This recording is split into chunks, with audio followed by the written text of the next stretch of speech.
자, 이제 두 번째, 신용관리에 대해 이야기해 볼까요? 사회생활을 시작하게 되면 신용도, 신용점수제에 대한 관심과 관리가 필수적입니다.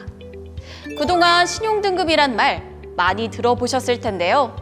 2021년부터 신용등급제가 아닌 신용점수제가 도입되었습니다.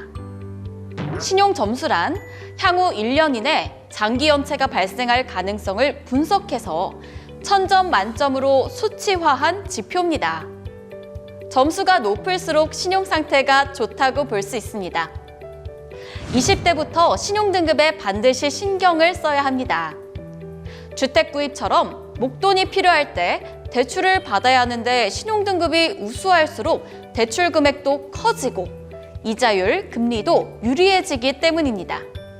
신용등급은 갑자기 올릴 수 있는 게 아니기 때문에 평소에 관리를 잘 해주셔야 합니다. 내 신용등급은 나이스지킴이와 올크레딧 같은 신용정보 조회 사이트에서 확인할 수 있고 4개월에 한 번씩 1년에 3회까지 무료로 확인할 수 있습니다. 자, 그럼 지금부터 말씀드리는 신용등급 10개명에 집중해주세요. 하나, 대출 받기 전 신용카드 이용 전에는 갚을 수 있는지 상환 계획부터 세워야 합니다.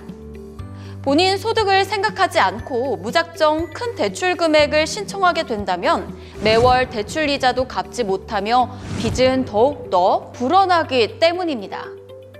얼마나 그리고 어떻게 월 상환을 할지 계획하며 정확하게 구체적인 계획을 잡고 대출 신청을 하셔야 합니다. 둘, 연체는 절대 안 됩니다.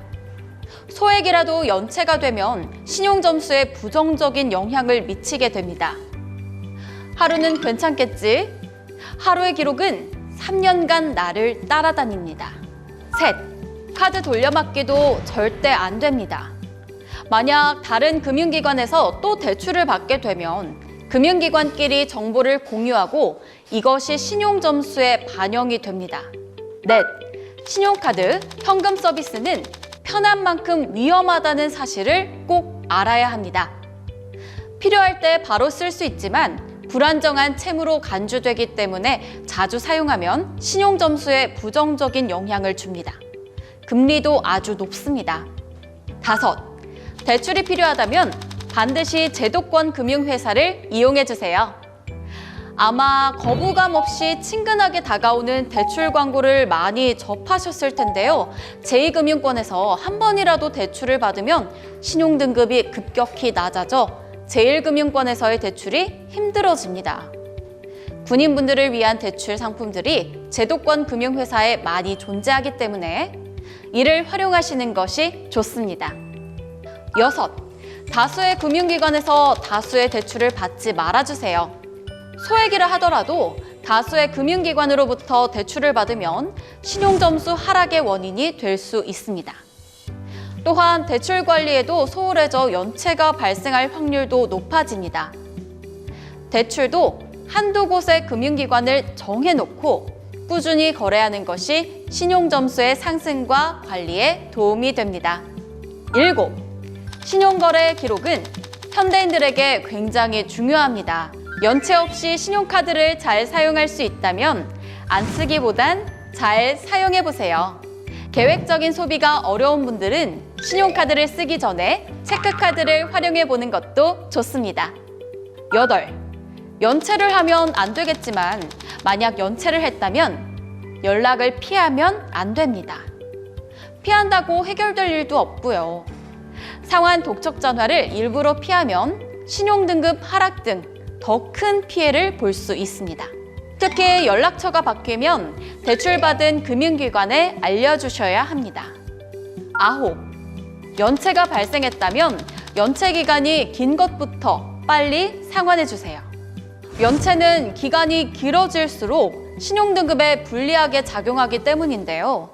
가장 오래된 연체건부터 상환해야 불이익을 최소화할 수 있습니다. 10. 무엇보다 신용관리를 위해선 현재 내 위치에 대해서 잘 아는 게 중요합니다. 내 신용 점수를 주기적으로 확인하고 신용 변화와 추이를 파악해서 신용거래 습관을 개선합시다. 자신이 금융거래 정보가 거의 없는 사람이라면 주거래 은행을 먼저 만드셔야 합니다. 그리고 이 은행을 통해 급여 관리, 공과금이나 카드 납부 등 거래 실적을 한 곳에 모아놓는 것이 신용점수에 도움이 됩니다. 이상 10가지 신용관리 10계명을 꼭 기억해 주시고요. 여기에 한 가지 팁! 연체 없이 신용카드를 잘 사용할 수 있다면 신용카드를 쓰는 것도 좋다고 말씀드렸는데요. 신용카드 사용이 처음이라 계획적인 소비가 어려운 분들은 신용카드를 쓰기 전에 체크카드를 활용해 보는 것도 좋습니다. 잘 아시는 것처럼 체크카드는 카드 사용 즉시 예금 잔액에서 사용 금액이 빠져나가는 카드입니다. 소비 통장과 연결한다면 계획적인 소비에 도움이 되겠죠?